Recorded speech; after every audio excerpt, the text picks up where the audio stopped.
Jones was a young father from East Texas. He was on the job just 4 days at Genin Inc. when he was killed. The Harris County Medical Examiner responded to the plant in Sheldon on Friday. The attorney for Jones's family confirms he was tragically killed in a tire shredder. Sources tell Eyewitness News he was caught up in the machine and couldn't get free. His co-workers reported him missing until they discovered what had happened. Today, investigators and the family's attorney were back at the plant. Andrew Searden told us, quote, "We are investigating the incident and expect to file a lawsuit in order to hold all negligent and grossly negligent parties fully accountable for this tragedy." Genin's attorney only responded with, "The company has no comment at this time." On its website, Genin, with plants in Germany and Denmark, says the Houston plant is the largest tire recycling plant in the world.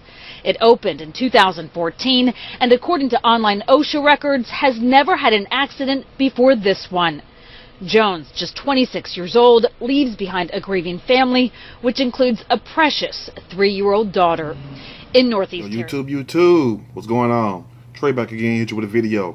This video comes straight out of Houston, Texas, my home city. Big shout out to everybody out there in H-Town holding it down.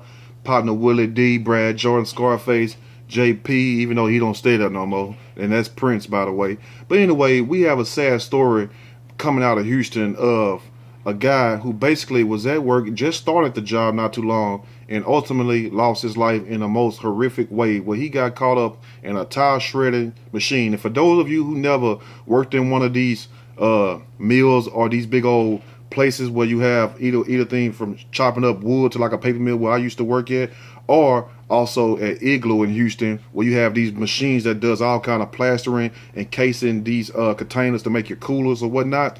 These machines will literally rip you apart. That's why people have to go to OSHA training. And for those of you who worked in these type of environments, you know what OSHA mean. OSHA. You know what that means, what that stands for, your safety training in your classes, where they tell you all kinds of things. But little do you know that one day it may be you getting caught up, maybe losing a limb or maybe losing your whole body. And trust me, you do not want to get caught up in those situations. That's why you pay attention when you be in these classes. And for this guy, you know, it's still on the investigation. It's considered a freak accident, but at the same time, we don't know if it was foul play involved, or you know, if it was something that he did not do all the safety procedures, because there's so many that you're supposed to follow. Like you have your lockouts and stuff, and you have the little clamps. You put your lock on there, you put the time on there, and then can't nobody else remove the lock if something wrong with the machine, because these machines does malfunction just like anything else. So I'm gonna read a snippet from this story, and I will give my opinion surely as we go. Who's to blame? Newly hired worker shredded to death at Houston tire recycling plant. Byron Jones, tire shredding accident. Genin Inc. Worker shredded to death in an accident that family lawyers intend to sue for negligence. And for those of you who don't know about Genin Inc., that is the largest tire shredding plant in the world. You have one over here in the States, you have one in Germany, and you have another one somewhere else. I think it's only like 3 or 4 of them. But they are the largest in the world for its tire shredding. I mean, it's like acres and acres and acres, you know, concrete numbered with tires on top of them. And they just shred these old tires up, and that's how they make way to make new things, make new tires and stuff. Now, a federal investigation is underway following the death of newly hired worker Byron Jones, 25 years old, a young man, just really now starting to live, at Houston, Texas tire recycling plant Genin Inc.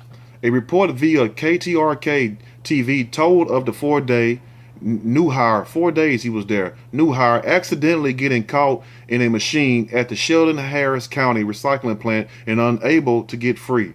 Co-workers reported Jones missing before the company realized what had happened. It wasn't immediately clear how the new hire came to be left alone at this point, because most of the time when you're dealing with these factories in these industries, they'll train you for about 2 or 3 weeks, or maybe a month. It depends on how hard the job is, longer than that. Well, you would not be on yourself right after starting a job, you know, just for a few days. Most time you be in classes for a whole week. I know, because I done worked at a few of them. Now, investigators with the Occupational Safety and Health Administration, like I just told you earlier, OSHA, were at the plant over the weekend. They say they have launched an investigation. The Harris County Sheriff's Office is also investigating, you know, for in case of foreplay or anything else, if there was any problems on the job. All that will be told out too, because they're going to go talk to everybody, because this is a major thing. Now, told the workers' family rep Andrew Searden, "We are currently investigating the incident and expect to file a lawsuit in order to hold all negligent and grossly negligent parties fully accountable for this tragedy." Attorney Paul Francis, who represents Guinan Inc., responded, "The company has no comment at this time because most likely they're going to settle out of court because they're going to show that this guy was very inexperienced. He was a new hire, only been there 4 days. In no way he had any business being around any one of those machines. Those machines, and for those of you know about the catwalks, and I ain't talking about the little tramp walk, the little slut walk. No, the catwalks where you have your beams and everything, and you have these little walkways, and some of them just be made, some of them be erected in one day. You know, depends on what the maintenance people around the plant doing if they need to get to a certain section. And some of these catwalks have slip resistance fabric on them, or they have the slip resistant rails. But what happened if you climbing up these catwalks and walking on them, and sometimes your feet might be a little slippery. Just say if it was raining outside, your boots or whatnot might be a little slippery. Your steel toe, most times you're supposed to wear steel toe boots in these situations. You slip and you fall down, you break your leg, or worse yet, if you 100 feet up, just like some of the times when I was working in these mills, we be higher than that, and you fall over, you're gonna die. So it's all kinds of safety that goes into these plants in these situations also. So that's why they had to call OSHA in, just like when they had an accident at the job that I was working in. And I'll share that with you all when I get through telling this story right here, because it's kind of like the same situation that happened, but it was a little different. And I actually seen this accident right here. Now, they also says on this website, Guinan with plants in Germany and Denmark, notes the Houston area plant as being the largest tire recycling plant in the world. The industrial outlet lists taking in 100,000 metric tons of tires yearly. It opened in 2014, and according to online OSHA records, has never had an accident before. Well, they got one now. Guinan has one complaint in the Texas Commission on Environmental Quality, TCEQ, database for failure to maintain 40 feet of space around outdoor piles. It appears someone complained in summer 2015 that they had too many tires there. Searden says the family is distraught. The slain worker leaves behind a 3-year-old daughter. Yet to be necessarily understood is if the young father had the requisite skill and training for the dangerous role, and what safeguards Guinan had in place along with the enforcement of such safety rules. Just like I told you all earlier, did this guy have the proper training? Did they give him the proper length of time to learn his way around these machines? Because you got to learn them around, because they have cords going this way. You can get electrocuted, or you can get your hand ripped off, or that's why they don't allow you to wear a long sleeve clothing and stuff, like with your shirt tucked out. The machines will rip that damn shirt off you and rip you right in there with it. If you can't, if it depends on how quick it snatch it off you, because if it's something like a sweater or something, you can kiss your ass goodbye. It's gonna drag you in there. So it's all kinds of things that goes on in these situations when you're working around these industrial machines. And for people who know, men or women, you know exactly what I'm talking about. It's a certain way, a certain code you got to dress and you got to abide by, because if they see you out of uniform or whatnot, they'll send you home because something gonna happen to you. You know, and a lot of time it's not to protect them, it's to protect you, because the company has billions of dollars, so they can pay some money, but it's about your life also. And at the same time, people have to understand, when you take these jobs, sure, you want the money, sure, you want to be able to take care of your family and offer them financial security, but at the same time, you have to realize the risks that are involved in these jobs. Just like what I was telling you all earlier, when I was working at the paper mill, we was doing roofing, not roofing, we were doing scaffolding. That's when you build the scaffolds up, and it's for like the maintenance work, or we wanted to build like extensions to the boilers or something, because we were working on the boilers then, and we was welding also. So we happened to be taking a break, and I noticed for some reason that day the wind was blowing very hard. It was like March. It's been some few years ago, and when these 18-wheelers, they go up on the truck, the crane, to load and unload the logs. For people who work there know exactly what I'm talking about. You have a man in a big old crane. He's nowhere near, and they give signals or they be on radio. So evidently somebody wasn't paying attention. But I noticed when he got ready to get one of the logs off the truck, the cord that it was hanging from, it was swaying. So the log, he couldn't really get it positioned where it be still, because they take it and they stack it, because if they just took it and slang it over there, they'll run out of space quick, because it wouldn't be properly stacked up.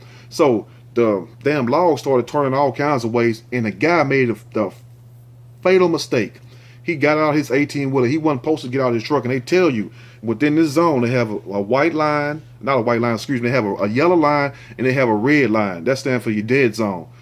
Do not get out in this area because things will fall. You see what I'm saying? Or just say if the guy didn't have this huge log, you know how big some of these tree logs is. I mean, the tons, how much they weigh, and imagine that falling on you. But anyway, so the guy he gets out and everything, and he's trying to communicate with the guy in the crane, and the guy in the crane telling him like this to get back in because for some reason it came in through our radio because our supervisor, he had one of the radios, but he couldn't talk to them. I don't know why, because we were sitting a little higher than them, and we was like, this damn log gonna fall, and why is this guy out this 18-wheeler? You know, he's supposed to stay in the damn truck, but for some reason he got out, and the damn log, some kind of way, it slipped out the grips of the crane. You know how it grabs it like that? It slipped out, and it fell right on top of the guy, killed him right there on the spot, killed him instantly. You know, and it was a bad death. You know, I hate I even see that. Matter of fact, I get chills now just talking about it, because have you ever seen a damn log fall on top of somebody?